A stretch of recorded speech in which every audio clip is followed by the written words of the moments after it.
Assalamualaikum warahmatullahi wabarakatuh. Saya Firman Maulana, mahasiswa Manajemen Pendidikan Islam, Fakultas Tarbiyah dan Keguruan UIN Sunan Gunung Jati Bandung. Di sini saya akan memaparkan materi mengenai manajemen pengembangan karakter melalui BK atau bimbingan konseling. Tetapi sebelum pada pembahasan, saya harap kepada teman-teman sekalian dan pemirsa, ketika nanti menyimak materi yang saya sampaikan, diharapkan dengan perasaan yang ceria, karena kebahagiaan merupakan hal yang penting dalam kehidupan.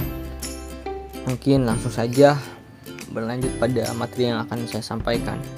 Baik, yang pertama yaitu manajemen pengembangan karakter dalam BK. Di sini saya akan memaparkan terlebih dahulu apa itu manajemen dan apa itu karakter. Adapun manajemen menurut George Robert Terry itu sebuah proses yang khas yang terdiri dari beberapa tindakan, yakni perencanaan, pengorganisasian, penggerakan, dan pengawasan. Adapun definisi karakter itu mengacu pada serangkaian sikap, perilaku, motivasi, dan keterampilan.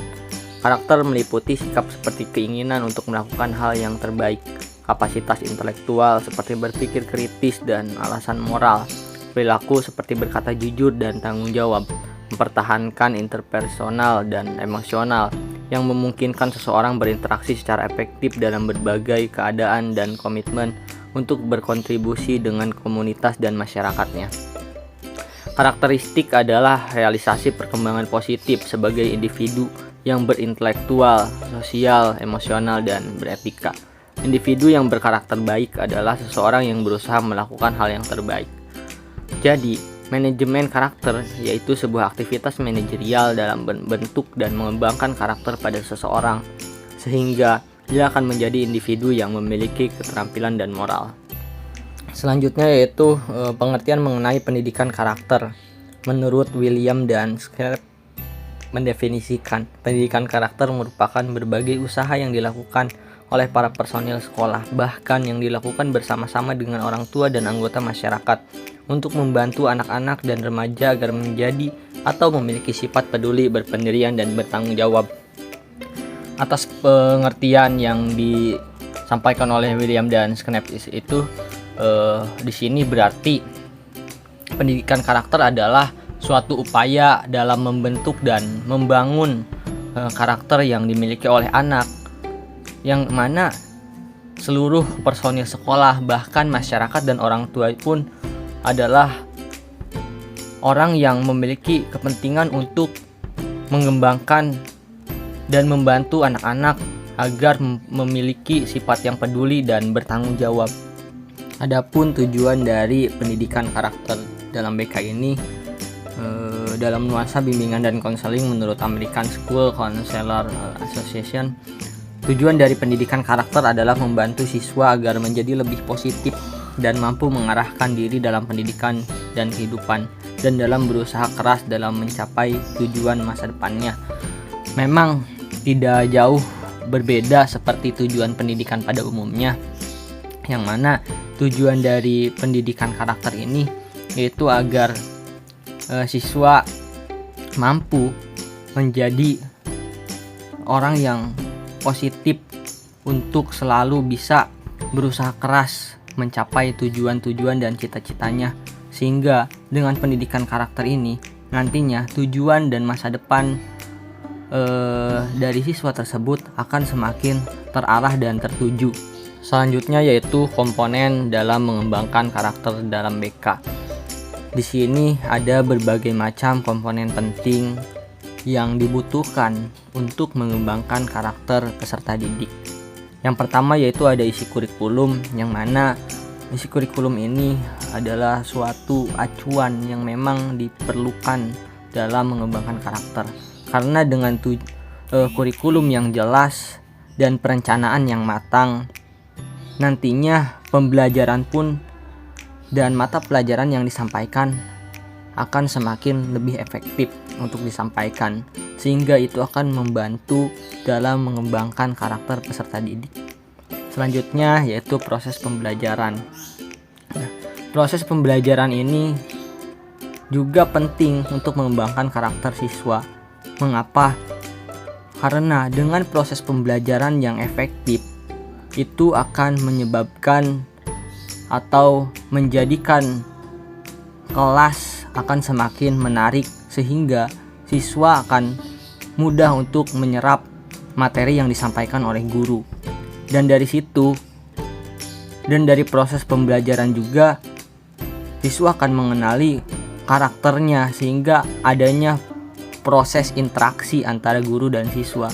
Maka dari itu, kenapa setiap proses pembelajaran berlangsung diharuskan dengan metode diskusi atau cerita, karena itu akan secara tidak langsung membentuk interaksi atau dialogis yang memang akan membuat siswa menjadi berani dan bertanggung jawab atas dirinya sendiri. Selanjutnya yaitu kualitas hubungan. Kualitas hubungan ini yaitu bagaimana hubungan baik antara siswa dan guru, siswa dan orang tua, siswa dan lingkungan sekolah atau dengan teman sebayanya.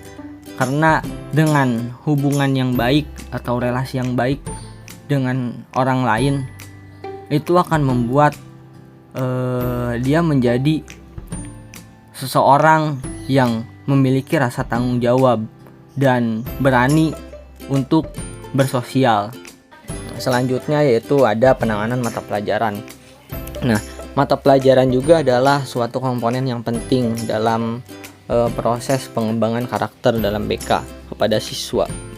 Karena mata pelajaran yang sesuai dengan kompetensi siswa itu akan membuat siswa menjadi lebih tertarik untuk mengikuti proses pembelajaran, dan sehingga ia akan mencari-cari, semakin mencari ilmu yang dia minati, sehingga itu akan membuat ketertarikan dirinya agar bisa mengembangkan karakternya.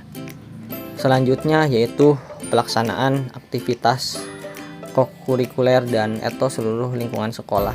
Pelaksanaan aktivitas kokurikuler ini bisa seperti mengadakan study tour atau study banding dengan sekolah lain.